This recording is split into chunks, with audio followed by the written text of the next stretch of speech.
सीधे रुक कर लेते हैं। हमारे संवाददाता प्रकाश इस पर ज्यादा बातचीत के लिए हमारे साथ जुड़ गए हैं। प्रकाश, कल आप ही से इंटरव्यू के दौरान बड़ी बातें और बड़ा आरोप लगाते हुए इस्तीफे का ऐलान कर दिया था आरसीपी सिंह। ललन सिंह ने तमाम आरोपों का आज जवाब भी दिया।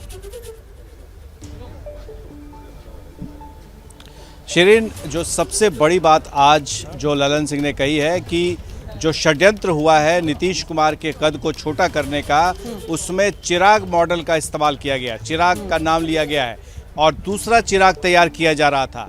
आखिर इस चिराग को तैयार करने के पीछे कौन है, ये भले अभी वो नहीं कह रहे हैं और ये भी कह रहे हैं साथ में कि वक्त आने पर वो इसका जवाब भी दे देंगे, बता देंगे कि आखिर वो कौन थे जो चिराग मॉडल के पीछे थे नीतीश कुमार के कद को छोटा करने के लिए, और जो षड्यंत्र साजिश जो रची गई थी उसके पीछे कौन हो सकता है। ये तमाम वो सवाल हैं जिसका जवाब वो बाद में देंगे। ये भी कह रहे हैं साथ में कि उन्हें पता है किसने साजिश रची है, लेकिन वो फिलहाल नाम नहीं ले रहे हैं। लेकिन हम आपको बता रहे हैं कि चिराग मॉडल के खिलाफ में वो अपने किसी सहयोगी पर ही वो निशाना साध रहे हैं। जाहिर है कि उस वक्त जब चुनाव हुआ था 2020 में बिहार विधानसभा का, तो एक तरफ एनडीए तो दूसरी तरफ महागठबंधन में तेजस्वी यादव थे, उनके साथ सारी पार्टियां थीं, और वहीं इस एनडीए में मुकेश सहनी थे, नीतीश कुमार की पार्टी जेडीयू, बीजेपी और हम पार्टी। तो ऐसे में और कौन हो सकता है, सहयोगी ही कोई हो सकता है जिस पर वो निशाना साध रहे हैं। तो सहयोगी में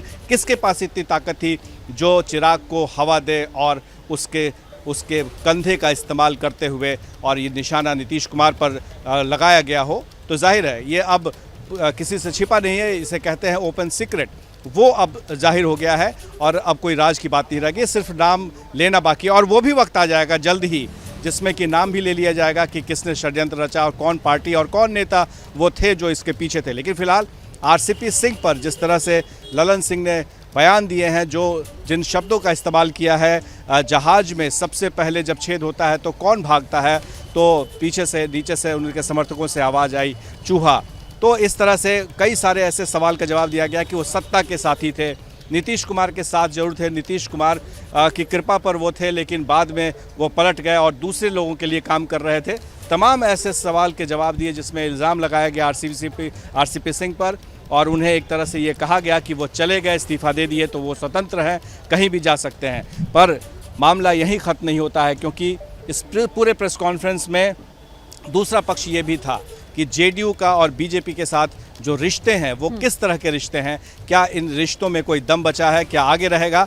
तो जिसके जवाब में उन्होंने कहा कि 24-25 की बात क्यों करते हैं, 24 लोकसभा 25 विधानसभा चुनाव की बात क्यों करते हैं, 29 की बात क्यों करते हैं, ये कल किसने देखा है, कल हम जिंदा रहेंगे या नहीं रहेंगे। तो जाहिर है कि गठबंधन को लेकर जब भी इस तरह के सवाल हो रहे हैं कि आने वाले दिनों में क्या इसका भविष्य होगा, उस पर प्रश्न सवालिया निशान लगा दिया जाता है जेडीयू की तरफ से। हालांकि बीजेपी के नेता साफ कहते हैं कि वो गठबंधन में 24 को भी रहेंगे और 25 को भी रहेंगे।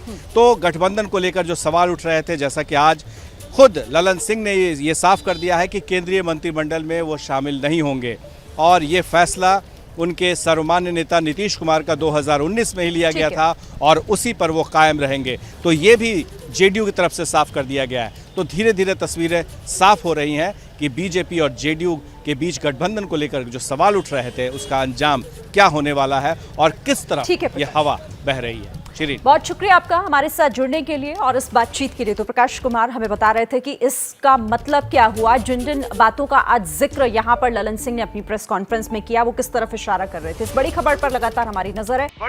ये हैं शर्मा जी, जो रात का खाना और देश दुनिया की सुर्खियां दोनों लेते हैं सुमित अवस्थी के साथ। अब ये हैं इनके पड़ोसी बैनर्जी साहब। मिष्टी दोई खाते खाते पूरा बंगाल जान लेते हैं सुमन दे के साथ। इनकी तरह आप भी देखें अपने फेवरेट न्यूज एंकर को एक ही ऐप पर, और डाउनलोड कीजिए एबीपी लाइव ऐप अपने स्मार्ट टीवी पर।